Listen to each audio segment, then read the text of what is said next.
Aquí y Ahora Producciones presenta Hablemos de Salud. Hablemos de Salud. 29 años al servicio de la medicina preventiva. Hablemos de Salud. Conducción y producción a cargo de la periodista médica Ana María Forte. Columnista Dr. Mariano Favaloro. Locución y presentaciones Oscar Di Profio.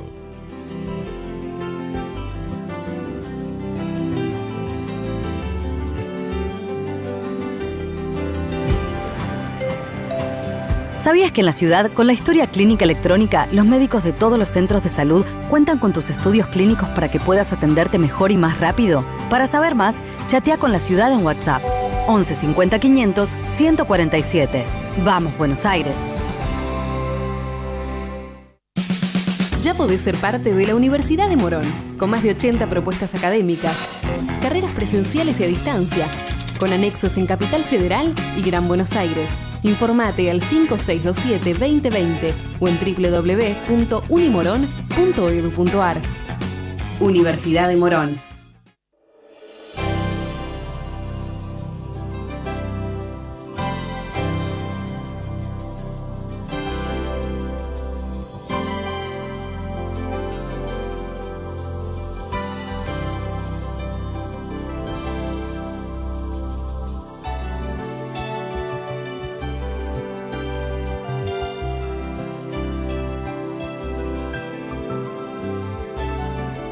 Hola, ¿qué tal? ¿Cómo están ustedes? Soy Ana María y los invito, a un programa de lujo.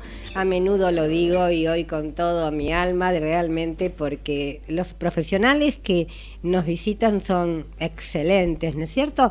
Y gente linda que conozco desde hace 30 años, y me río acá con la doctora María Gracia Caletti, ¿no es cierto?, que precisamente los 10 primeros años yo transmití desde el Hospital Garrahan, al cual estoy eternamente agradecida, igual que al Santoyani, donde la carrera la hice dentro del hospital y no en la universidad, que después dije, comencé haciendo mala praxis, porque primero comencé con los programas y después seguí la carrera porque realmente era lo que en ese momento me gustaba y no fue pasajero. Siempre solidaria, tratando de ayudar al prójimo, y la salud pienso que es lo más importante, ¿no? Porque se puede tener muchas cosas, pero faltándonos la salud no tenemos nada. Bien, ¿me estaré poniendo vieja?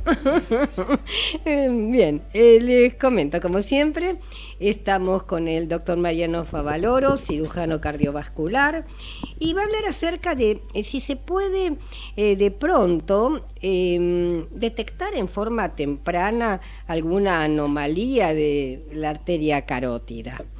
También vamos a estar con la doctora Ana María Gracia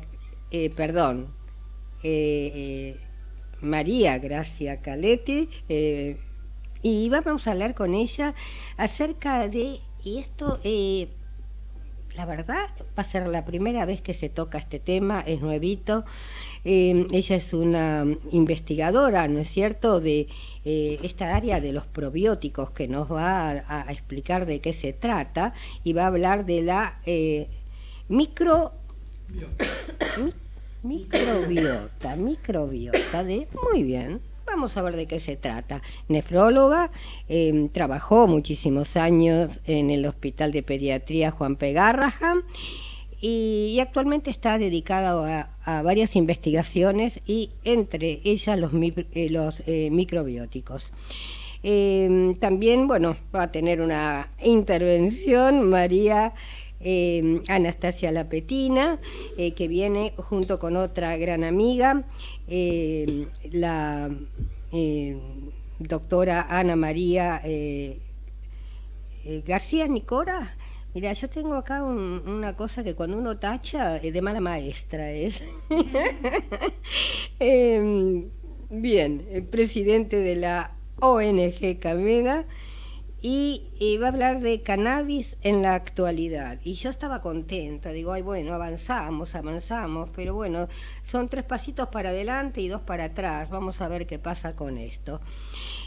También nos visita el profesor doctor Adolfo Pérez Vignani, que realizó estudios varios en el exterior, actualmente radicado en México, donde desarrolla su actividad en el Hospital General de México y en la Universidad Puebla y FES de Zaragoza. Cuando a mí me hicieron las fichas, digo, acá hay algo que no va, pero digo, bueno, como es México, puede ser. Bien, vamos a corregir para no cometer nuevamente el mismo error. Ya le doy los buenos días al doctor Mariano Favaloro. Buenos días, Ana María. ¿Qué tal? ¿Cómo estás, Mariano? Muy bien. Bueno, te extrañamos, ¿no es cierto? El martes pasado, no sé dónde estuviste, pero bueno, son problemas tuyos. Sí. Buenos problemas, lindos. Sí, realmente imposible venir. Bien, contanos. Bueno, el día 29 de octubre la OMS puso en el calendario que es el Día Mundial del Accidente Cerebrovascular, que está directamente relacionado con la carótida, que vos me mencionabas. A vos te quedó la carótida, la imagen de la carótida, que es la causa principal en general, sí. Bien, ¿no? Bien, ocurren esas cosas. Bueno, la relevancia del accidente cerebrovascular es que es la tercera causa de muerte. Ajá. Y la primer causa de inhabilidad motora y cosas, ¿no es cierto? De discapacidad, no me salía el término. Bien. Así que la primera causa en el mundo de discapacidad. Sobre todo aumenta la frecuencia después de los 64 años estadísticamente, se ha demostrado eso, y toma, de acuerdo a las regiones, entre el 5 y el 10% de la población de más de 70 años. Uh-huh. Así que es relevante por la importancia sanitaria que tiene también. Hay 2 tipos de causas del accidente cerebrovascular. La 85% son, bueno, volvamos a repetir y a fundamentar, que son por alteraciones circulatorias, que pueden ser en menos o, llamémosle así, en más. ¿Qué quiere decir? Que cuando se tapa la arteria carótida, como vos dijiste, que generalmente es muy cataclísmica y es raro, pero sí se puede tapar alguna ramita intracerebral en general, entonces se produce el llamado accidente cerebrovascular, que puede tener que puede ser de repercusiones inmediatas e importantes, o puede ser muy transitorio y que a veces pasa inadvertido casi para el paciente y para la familia. Y es el accidente vascular trombótico, o sea, cuando se forma un coagulito, ya sea en un vaso de mayor calibre o de menor calibre, que esos son los que serían silentes. El 85% es por causa trombótica y el 15% es de causa hemorrágica, que es cuando el paciente, la causa más habitual es que es hipertenso y que tiene un pico de hipertensión en ese momento, y entonces se rompe algún vasito capilar, en general a veces asociado a alguna pequeña anomalía de algún vaso, y se produce una hemorragia. Y esa hemorragia, entonces, ese coágulo que se forma ahí intracerebral, trae todas las consecuencias. El más grave es el hemorrágico, porque es mucho más difícil de revertir. Y puede ser muy pequeño o puede ser muy importante, y que a veces inclusive requiere cirugía evacuatoria. Pero el más común, entonces, el trombótico, ese sí tiene un tratamiento a veces en forma inmediata. Justamente hoy hay recursos para, muchas veces cuando toma vasos más o menos de calibre más grande, no capilares, y entonces se puede tener acceso con el tratamiento endovascular, se pueden llegar a destapar y revertir casi en su totalidad los efectos deleterios de la oclusión de esta arteria. La prevención está basada en que tiene las mismas causas que la arteriosclerosis generalizada y que provoca el infarto del corazón y otras situaciones semejantes por obstrucciones de arterias, ya sea en las piernas o en otros territorios del organismo. Es decir, la prevención de la arteriosclerosis, que como todos sabemos es la primera causa de muerte, generalmente por razones cardíacas. Entonces, vida sana, mantener el peso corporal dentro de los límites del índice de masa corporal entre 18 y 25, que ya lo hemos explicado, pero es la relación entre la altura y el peso, para tener de esa manera un peso saludable. Comer más frutas, más verduras y la actividad física, que es fundamental en estos casos y para todo el mundo. La actividad física puede ser simplemente una caminata, porque de pronto uno le habla a una persona mayor o con algún problema para poder tener un movimiento fluido, claro. Y con una caminata, no mirando las vidrieras, como dice el doctor Favaloro, tenemos ya cubierto la cuota de ejercicio, porque ejercicio no es gimnasia. Sí, siempre algo se puede Bien, hacer, bárbaro. inclusive con los brazos. Exactamente. Bueno, y ya le doy los muy buenos días también al doctor Adolfo Pérez Brignani. Él nos va a hablar acerca de las causas del vértigo. Perfecto, muchas gracias. Un honor estar en tu programa tan ameno y científico. El vértigo, primeramente, va a haber dos divisiones principales: vértigo central o vértigo periférico. El vértigo central, como dijo el doctor anteriormente, va a ser una alteración en el sistema nervioso propiamente dicho. Y el vértigo periférico, el más popular, lo que llamamos nosotros el vértigo postural paroxístico benigno, ocupa un 70% aproximadamente. Pero hay otro vértigo, por ejemplo, el famoso Meniere, que su triada es muy importante para ver cómo lo estamos tratando actualmente, que es hipoacusia, zumbido y vértigo. Si uno le pregunta a los pacientes cuando hace la plenitud óptica si tiene el oído lleno, por lo general también tienen esa sintomatología. Entonces, ¿a qué yo voy con esto? Es que estamos haciendo un estudio, y con muy buen resultado en los hospitales, viendo que algunos Meniere pueden ser disfunciones de una articulación que tanto ni en medicina como en odontología se toma muy en cuenta, que es la temporomandibular. La temporomandibular va a tener primeramente inervación de 3 nervios del trigémino, va a inervar la trompa de Eustaquio, por eso que el paciente va a sentir una plenitud óptica, y cuando hay esta plenitud óptica, la articulación por atrás la inerva el nervio aurículo-temporal. Va a haber un problema también de hipoacusia. Entonces ya tenemos lo que Meniere decía, la triada. Como hay, faltaría el zumbido. Como hay un ligamento que une, ya hoy día está muy bien demostrado, la parte de la articulación con el maleolo, o sea, con el huesito del oído, el martillo, también cuando este se tensa, lo que va a producir es el famoso zumbido. Ahora, ¿qué pasa en el oído medio? Cuando hay una transformación de la energía eólica que te viene a la energía mecánica, que es la transmisión del huesecillo, a la energía eléctrica, el oído medio puede tener su presión alterada porque no desfoga bien en la trompa de Eustaquio. Entonces, ¿qué va a pasar con la endolinfa o la perilinfa que tiene el paciente?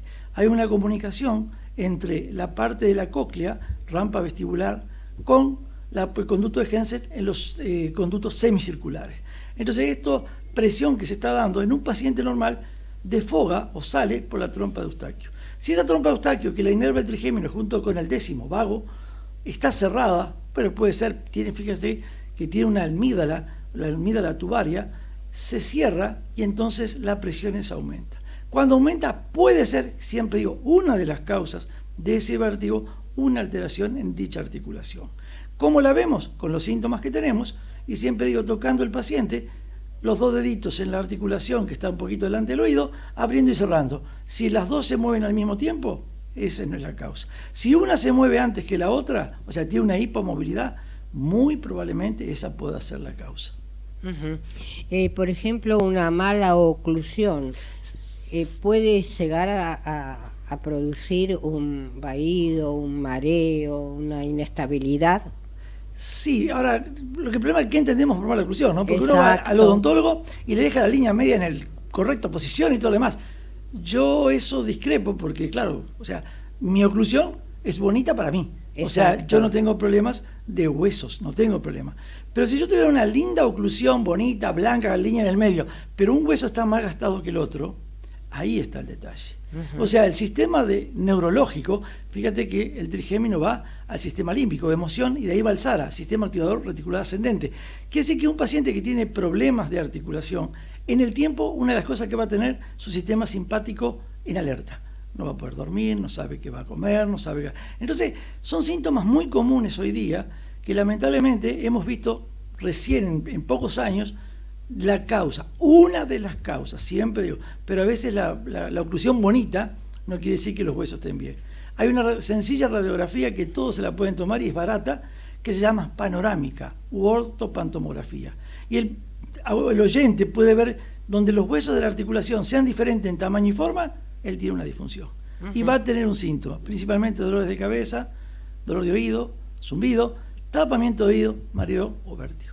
Bien, y se puede sumar lo que ahora está algo de moda como la nube cerebral, como el estado de falta de oxigenación cerebral y que el paciente no esté ubicado correctamente con sus palabras, lo que siente, lo que expresa, Sí, ¿cómo se llamaba tal persona? Confusión. Mira, confusión, sí. Hay una cosa muy importante, últimos estudios han visto que la corteza entorrinal, que es una parte del lóbulo temporal interna, la masticación activa esa corteza entorrinal. ¿Qué quiere decir? Que el ciclo de Papers famoso que teníamos nosotros, memoria corta, memoria larga, o sea, puede ser activado con la masticación, en un paciente normal. Se hicieron estudios con ratones, 150 ratones, donde el cual le sacaron los dientes a unos ratoncitos y a otros lo dejaron mordiendo continuamente. Los ratones que le sacaron los dientes en el laberinto se perdían, y los ratones que tenían los dientes y estaban mordiendo tenían mucho más coeficiente intelectual. Quiere decir que la parte cognitiva está muy relacionada a esta parte de cabeza y cuello. Yo siempre digo, la articulación forma parte de algo que se llama cráneo cérvico-mandibular, estando la articulación reunida las dos primeras vértebras que son atlas y axis, ¿no? Ahora, hoy día se está haciendo muchas investigaciones sobre el tema. Creo que es una articulación que nunca le hemos prestado atención, ni en la parte médica ni en la parte odontológica, y estamos viendo de que es importante para el desarrollo de nuestra memoria. Fíjate que la OMS dice que pacientes que tienen pérdida dentaria posteriores son más propensos a tener Alzheimer. Lo dice la OMS, no lo digo yo. Quiere decir que eso es muy interesante. Entonces, claro, la oclusión bonita no es suficiente. Los huesos tienen que estar bien ubicados para que esa oclusión sea efectiva y pueda activar otro tipo de sistema nervioso. Acá en la Argentina, digo, porque vos la mayor parte del tiempo la pasás en México, pero... por ahora. No estoy esperando el hada madrina que ya me deje acá. No sos mexicano, sino no, que soy uruguayo, ¿no es cierto? Sí. O sea, bueno, son todos países hermanos. Sí. Está muy de moda el hecho de los trasplantes dentarios. Entonces se busca esa sonrisa hermosa, pero cambia la oclusión y trae problemas. Mira, estoy haciendo exámenes electroencefalogramas en el Hospital Universitario de Puebla, mostrando que una porcelana o un circonio afecta la corteza cerebral. O sea, produce un foco irritativo, lo que nosotros llamaríamos epilepsia, sin clínica. Y estoy tratando a los pacientes con el electroencefalograma positivo y ese foco disminuye. Fíjate tú qué importante es que se ponga una sustancia parecida en dureza al diente, porque si se pone más duro puede afectar la corteza. Es como si uno va con un zapato de plomo y un zapato normal. Ese le va a dar una alteración de cadera. Pasa lo mismo en el diente. Entonces, claro, hoy día el auge de la porcelana y circonio, que son 3.000 a 5.000 veces más dura que el diente, tiene gran aceptación. Pero ¿cómo queda la corteza cerebral? Estoy haciendo un articulito para poner en los consultorios para que la gente vaya mirando y viendo la importancia que tiene su boca y sus dientes.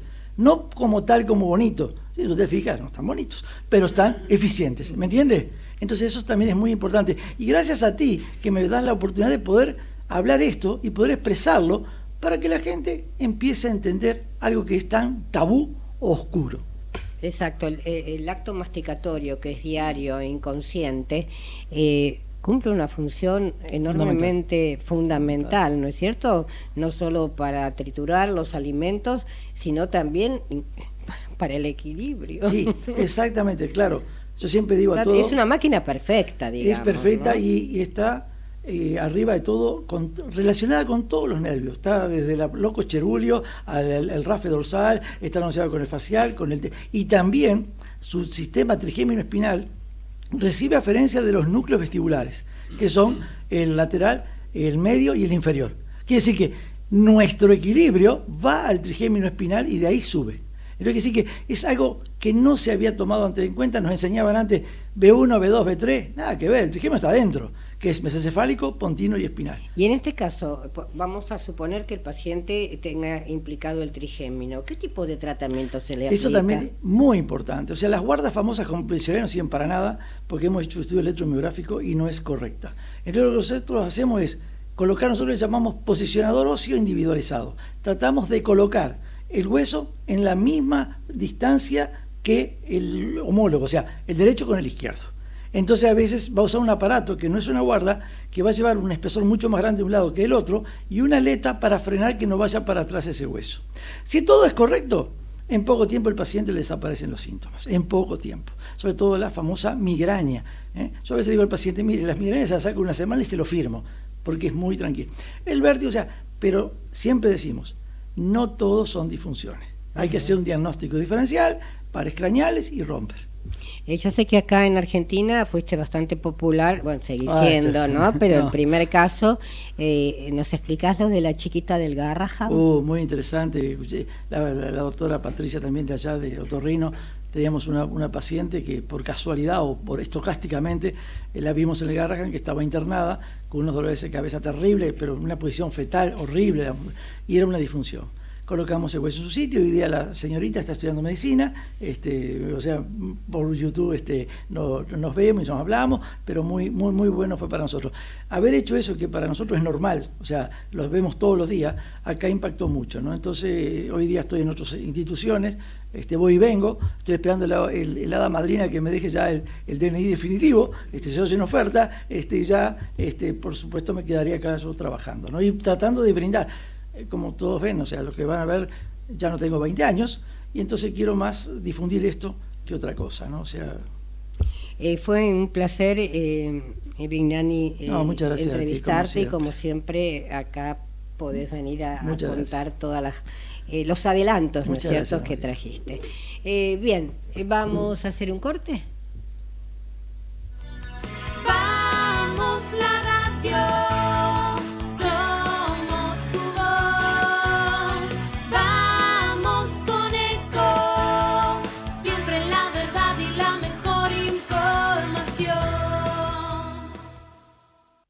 OnFit, la primera cadena de gimnasios low cost premium de la Argentina. www.onfit.com.ar. Podés vernos en vivo en ecomedios.com.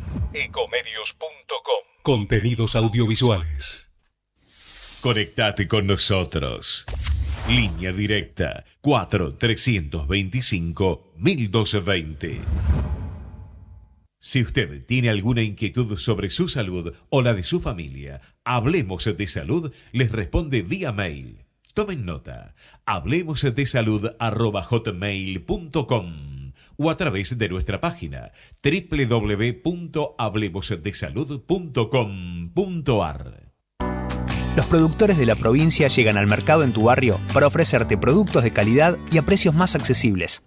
Ingresa a www.gba.gov.ar/mercado en tu barrio para buscar el más cercano a tu casa. Buenos Aires Provincia. Entre todos, podemos más.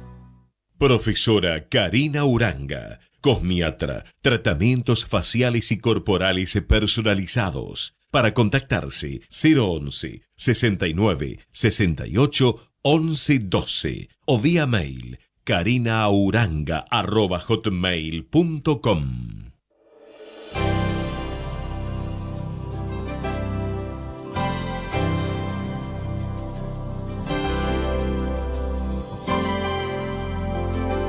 Y continuamos con nuestro programa, y ya estamos con la doctora María Gracia Caletti, nefróloga, y ella nos va a contar acerca de los probióticos, que, bueno, para mí no es nuevo, ¿no es cierto?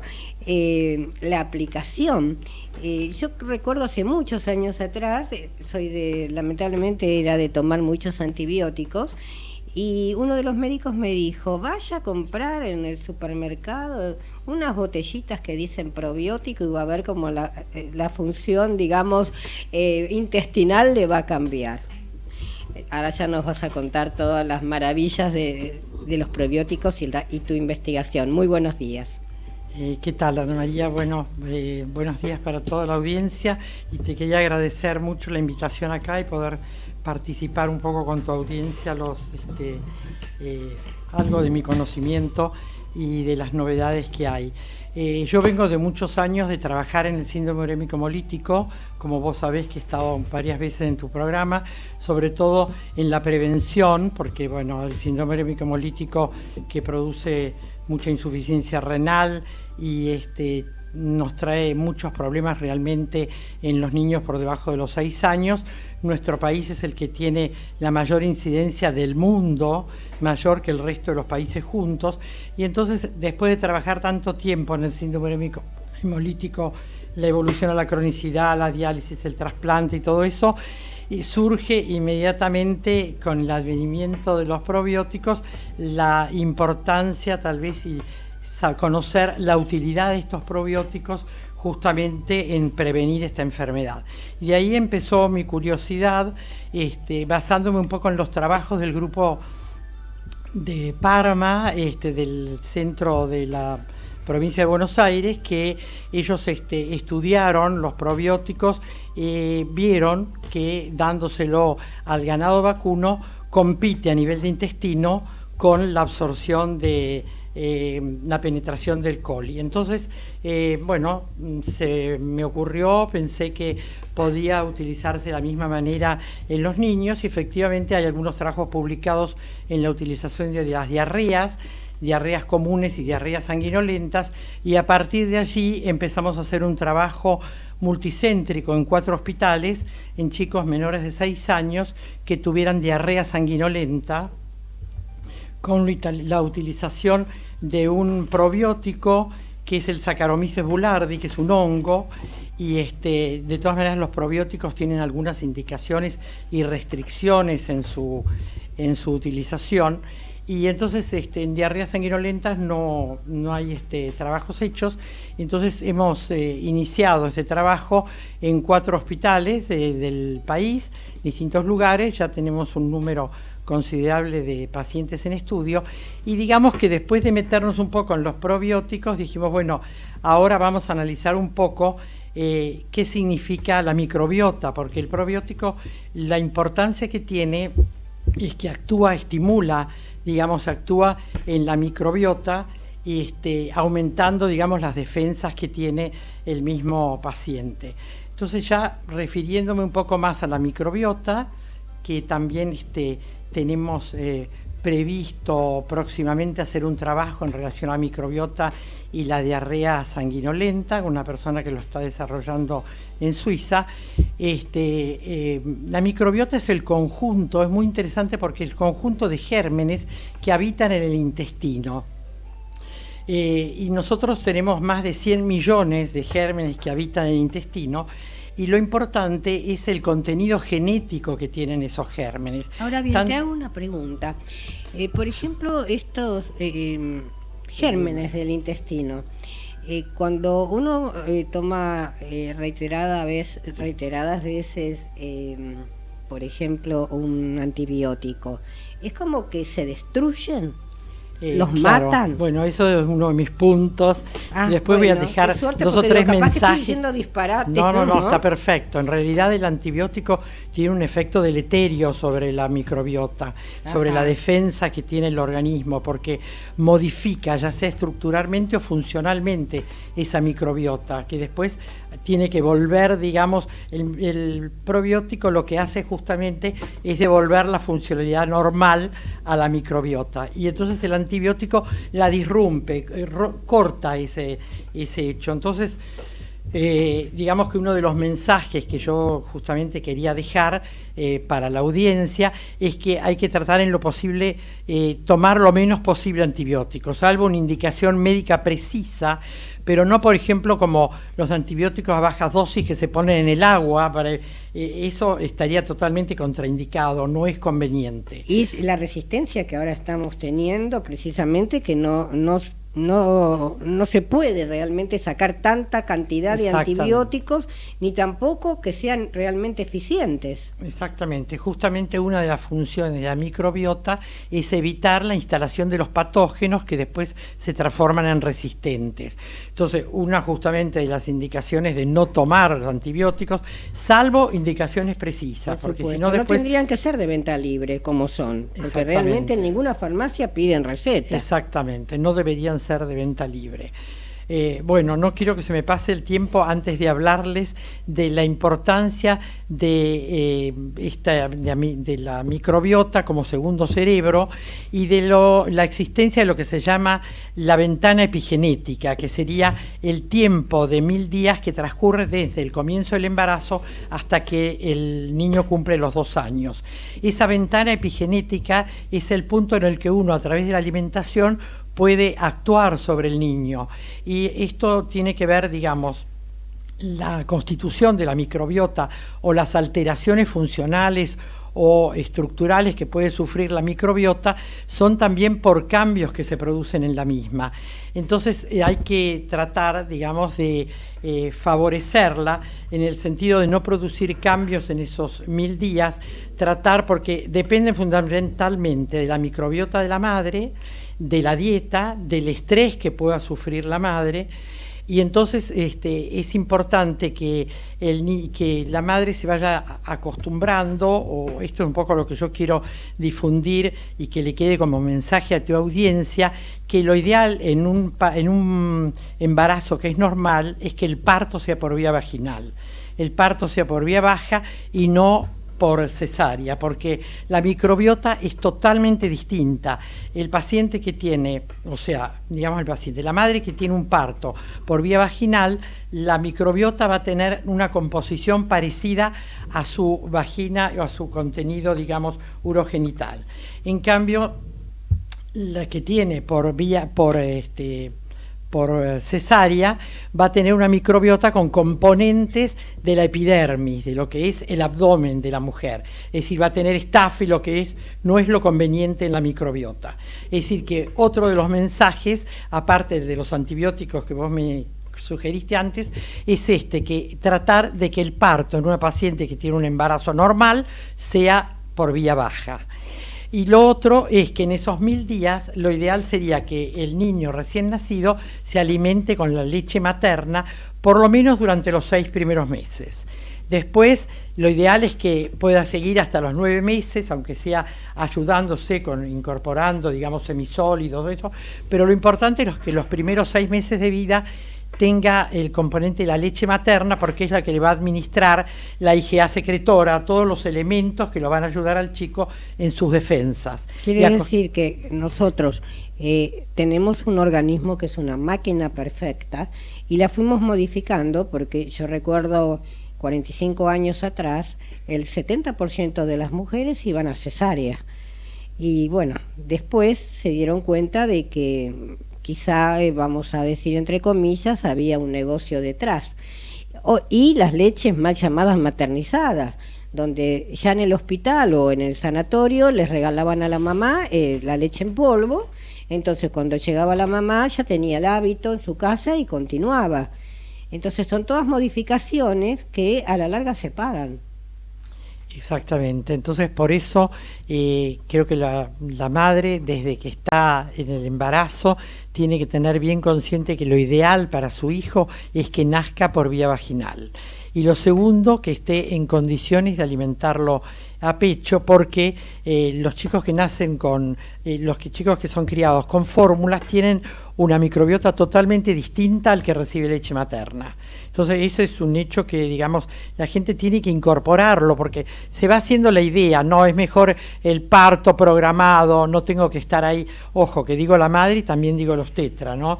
No tengo que estar ahí pendiente de los dolores del parto, de cuándo es, cuándo no, sino que, bueno, lo que ocurría cuando nacimos nosotros, digamos, el parto tiene que evolucionar espontáneamente, producirse cuando va madurando el feto, el momento del nacimiento, y después ser alimentado con leche materna. Son, digamos, los 3 mensajes que yo quiero dejar. Pocos antibióticos y poco tiempo, si uno no está más, digamos, no está obligado más que a tomar el antibiótico por la enfermedad que tiene. Segundo, que el parto sea por vía vaginal. Y tercero, que reciba leche materna por lo menos durante los 6 primeros meses de vida. Yo recuerdo cuando, crié a mi hijo, mi hijo tenía 1 año, o sea, rigurosamente íbamos al pediatra como corresponde, y el pediatra me dijo, nunca me lo voy a olvidar: señora, ¿usted qué espera? ¿Que su hijo llegue al servicio militar prendido de su teta?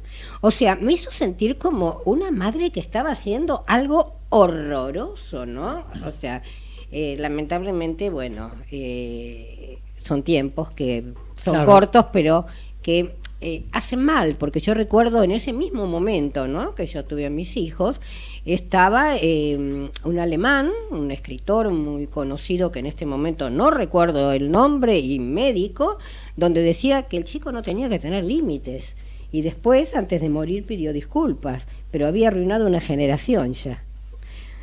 Son esas cosas que uno, les queda grabado. Te voy a hacer una pregunta descolgada totalmente, que en mi ambiente me lo preguntaron. A ver, ¿qué sabías vos de la cocumba, puede ser? ¿O kombucha? ¿Cambucha? Que se hace con kombucha. ¿Cómo? La kombucha. Kombucha. Sí, pero eso hace unos 8 o 10 años estaba en todos lados. En pleno esplendor. Era un hongo que se cultivaba. Exacto. Pero vos lo conocés. Sí, no, pero no tengo ninguna experiencia con él, ni como probiótico, ni como prebiótico, nada. Por eso, como vos estás hablando, a ver qué... Pero se dijo que se curaba todo con la Se kombucha. curaba todo, era maravilloso. En la heladera, se cultivaba, se tenía ahí. Era asqueroso, porque yo lo hice, lo tiré así como lo hice. Sí, hasta yo también lo comí en algún momento. Claro, bueno. Y la gente decía que se curaba de todo con la kombucha. De todo, esa. era maravilloso. Por supuesto no pasó absolutamente nada, después justamente había desequilibrios inmunológicos. Sí.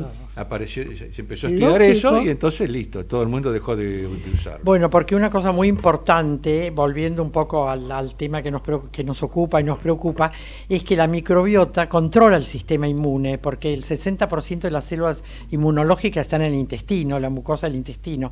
Entonces se controlan y se, mantienen funcionalmente normales mutuamente, tanto el sistema inmune como la microbiota. Bien, perfecto. Agrego algo que vos ya lo dijiste, que tenemos 3 cerebros, el que conocemos, el del intestino y el del corazón. Entonces estamos repartidos. Vamos a ver qué pasa con tantos cerebros, ¿no?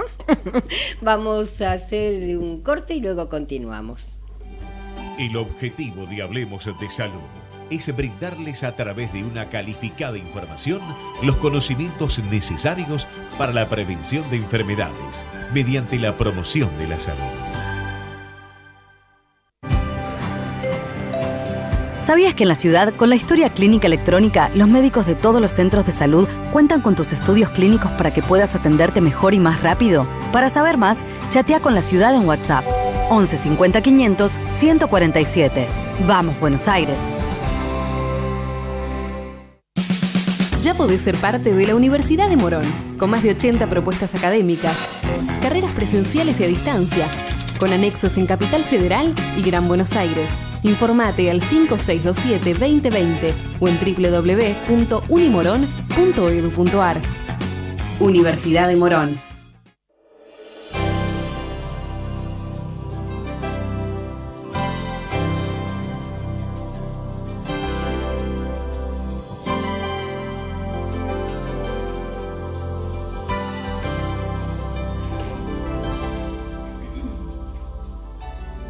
Y continuamos con Hablemos de Salud. Esto es riquísimo, porque mientras ustedes escuchan ahí algunas publicidades perdidas de algún distraído que está publicitando, pedimos publicidad para seguir al aire, por favor. Bueno, acá bueno, empezamos a hablar de todo un contenido hermoso que necesitaríamos 2 horas. Pero hay temas que van a quedar pendientes para un próximo programa. Bien, y ya estamos con la doctora Ana María García Cora, ¿no es cierto? Nicora. Decime, ¿yo hoy estoy dormida o estoy dormida? No, porque está todo escrito, ¿viste? Y doy vuelta al cuaderno para un lado, para el otro. Bueno, estaré con la nube cerebral, vamos a decir algo. Como no nos conocemos, ¿no es cierto, Nicora? Bien. Unos cuantos años y bueno, con ella trabaja un ser para mí angelical que se llama Cristian y nos conocimos hace, no sé si 7, 8, no me acuerdo, y luchadora como siempre, con ese esfuerzo tan grande, hablando de algo que en ese momento estaba casi prohibido, como era el cannabis medicinal, ¿no? No sé, ¿cómo marcha actualmente? Y actualmente estamos con dificultades, ¿no? O sea, la verdad que lo que siempre comento es que aquella visibilidad que tuvimos las madres, en este caso uno también es médica, pero la visibilidad tuvo que ver con sociedades científicas que no se pusieron al frente en este tema ante hijos con, en el caso de mi hija, 25 años de epilepsia refractaria, ¿no? Sí. Entonces, la verdad que después de trabajar sobre una ley que tiene que ver, porque no teníamos accesibilidad a preparados de calidad, no se podía replicar ningún ensayo clínico, ni teníamos ley, entendíamos que teníamos que transitarlo de esta manera, pero la ley, la verdad que pasaron ya 2 años y todavía la accesibilidad tiene signo de pregunta, ¿no? Porque si bien está autorizado para epilepsia refractaria, esta autorización ya estaba antes de la ley y la accesibilidad son a preparados que con todo el cambio del dólar y el aumento del mismo se hace muy dificultoso para las familias. Las obras sociales no tienen la obligación de cubrirlo, entonces esto implica que hay que accionar desde un punto de vista judicial. Un recurso de amparo. Un recurso de amparo. Y por otro lado, la otra accesibilidad es autocultivo o mercado ilegal, que la otra pregunta es, ¿esto es accesibilidad? Y en un intento de farmacovigilancia por diferentes universidades que a partir de la ley sus rectores y decanos de diferentes facultades abrieron las puertas para el análisis de los mismos, aunque los análisis de ellos son en algunos cannabinoides como son los 2 más conocidos, THC y CBD, por lo que al día de hoy la accesibilidad realmente no está. Por otro lado, los ensayos clínicos que están en curso es una neuropediatría en el Hospital Garrahan, que ya lleva 1 año, que esperamos que den algún preliminar de resultados a fin de año, y hay un protocolo ya autorizado para epilepsia de adultos con base en el Hospital del Cruce, pero que todavía tampoco va a dar comienzo. Por lo que es el resto, no hay ningún tipo de ensayos autorizados y la verdad que el uso es de una forma indiscriminada. Los pacientes refieren a nosotros que nos escriben a la organización, es porque me lo dijo una prima, una tía, un vecino. Y algunos lo tienen en macetas y hay que ver si lo saben elaborar. Bueno, hay de todo, porque en esto hay que pensar que la versatilidad del cannabis en un uso milenario, industrial, textil, medicinal, recreativo, también hace que el riesgo sanitario no se mida, o sea, esa percepción no existe, si se puede utilizar de esta manera, cómo me puede afectar, pero bueno, la verdad que sí, nosotros estamos acá, como siempre digo, mi marido también es médico, nosotros llegamos al cannabis por nuestra hija, no llegamos como profesionales, pero ante la evidencia de un sistema endocannabinoide, de cannabinoides endógenos, de un sistema de receptores con estos cannabinoides, de los fitocannabinoides de la planta, de cannabinoides sintéticos ya elaborados por la década del 80, existiendo estos blancos dentro del organismo donde podrían accionar esta cantidad de componentes que tiene la planta, que tiene más de 500 componentes, más de 100 fitocannabinoides, digamos que la verdad que la proyección que tiene como una planta medicinal, si bien utilizada ya milenariamente, pero con estos descubrimientos, la verdad que los gobiernos deben avanzar en esto, considerando también estas necesidades sanitarias insatisfechas, ¿no? Yo recuerdo pacientes refractarios a tratamientos que hay en todas las enfermedades. Ana María, yo recuerdo haber visto, ¿no es cierto?, en la Asociación Médica Argentina una charla precisamente acerca de la medicación y como 100 años atrás la mayoría de los medicamentos tenían cannabis. Bueno, entonces, ¿cuándo comenzó la prohibición? En Estados Unidos en el año 1937 fue cuando se prohíbe, y en Argentina figuraba nuestra farmacopea hasta el año 1956 aproximadamente. Ajá.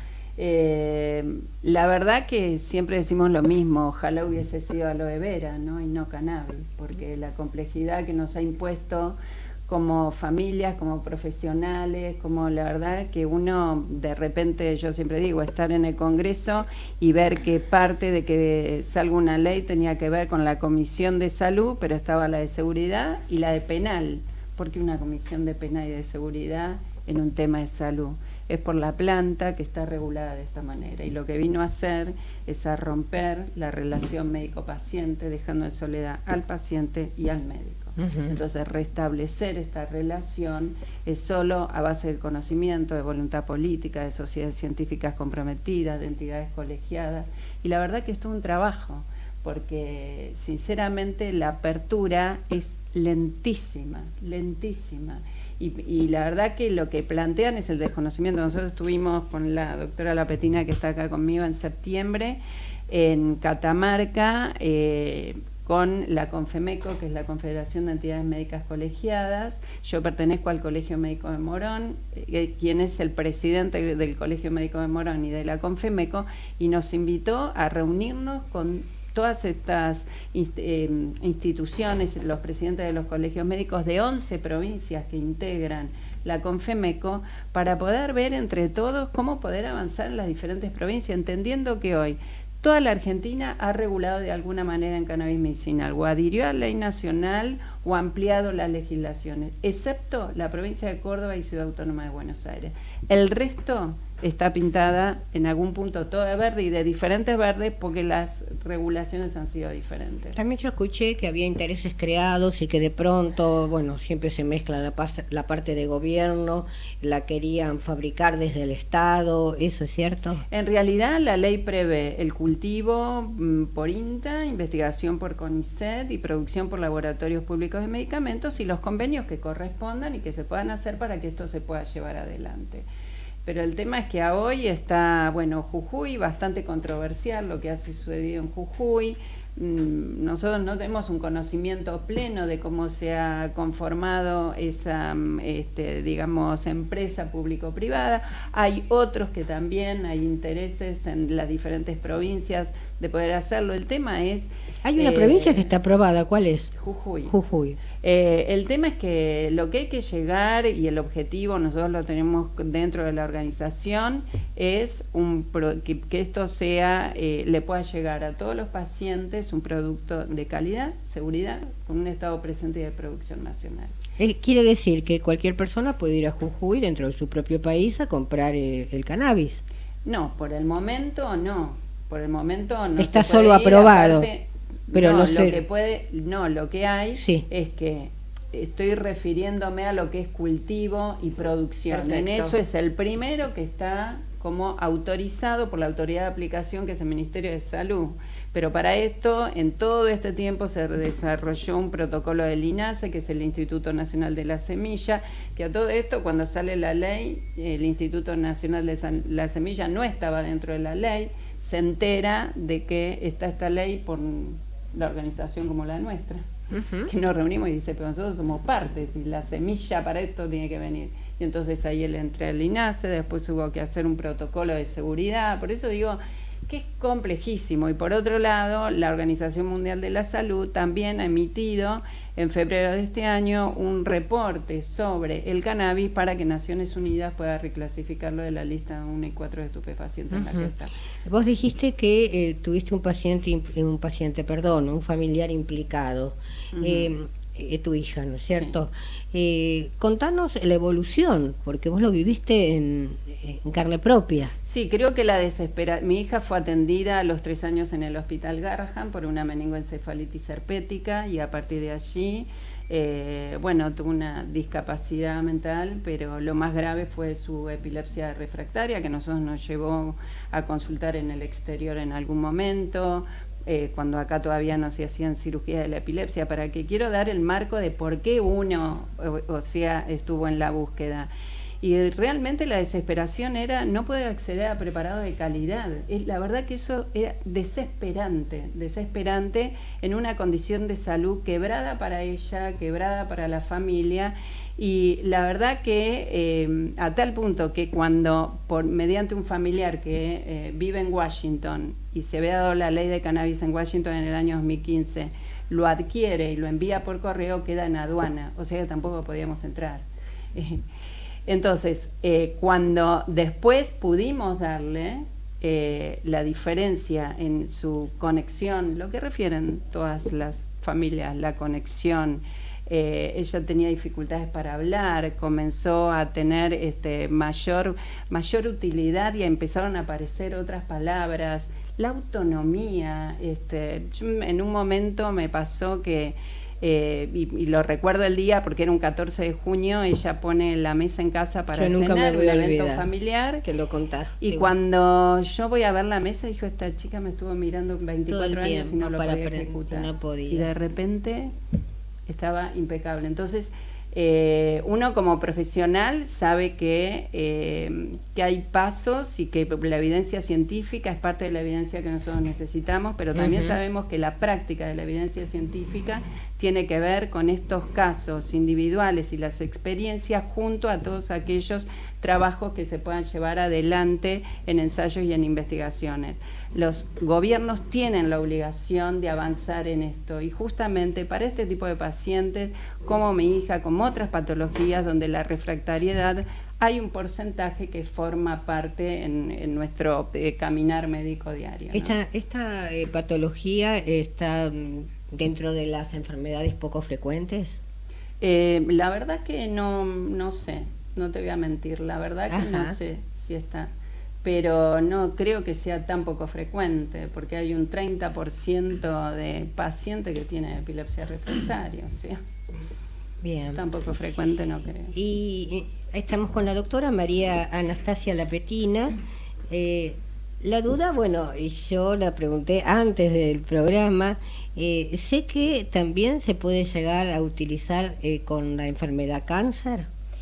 El contexto de los cuidados paliativos, que para la Organización Mundial de la Salud lo define como un abordaje integral en pacientes y familiares y su entorno afectivo que transitan enfermedades amenazantes para la vida. Dentro de estas patologías tiene un gran predominio la enfermedad oncológica. Y ahí es donde resaltamos que tenemos que ser cuidadosos como comunidad científica en la información que transmitimos, ya que más allá de los estudios preclínicos y algunos estudios clínicos que aún no han sido publicados, en este momento tenemos evidencia de baja a moderada para ciertos síntomas, por ejemplo el dolor, pero no tenemos ningún informe que dé certeza del efecto antitumoral, anticancerígeno que podría llegar a tener potencialmente el cannabis. O sea que tenemos que ser bastante cuidadosos porque es verdad que en los últimos 2 años aumentaron las consultas, sobre todo por eso en este escenario de los cuidados paliativos, aumentaron las consultas de los pacientes para poder utilizarlo con esta expectativa. Entonces es importante que como profesionales escuchemos a los pacientes sin prejuicios, poder escucharlos en un ambiente seguro y sobre todo ver las expectativas de los pacientes. Bien, Ana María, yo pensando en lo que vos estabas diciendo con respecto a bueno, el dolor, el cambio, digamos, que tuvo tu hija en los últimos, digamos, la última parte de su vida. Algunos piensan, bueno, el cannabis está haciendo bien para los personas con cáncer y para otro tipo de dolor. Y acá sabemos que existen los placebos.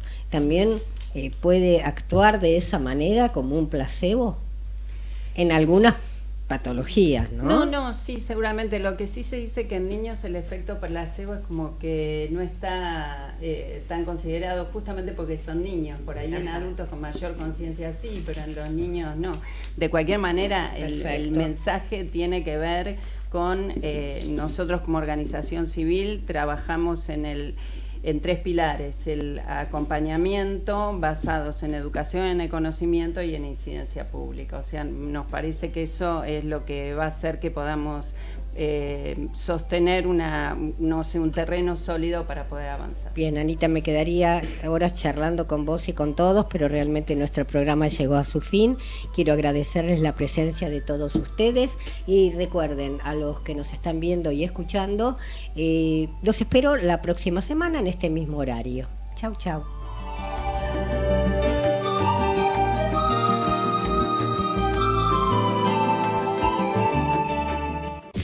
Desde Buenos Aires, transmite LRI 224, AM 1220, Ecomedios.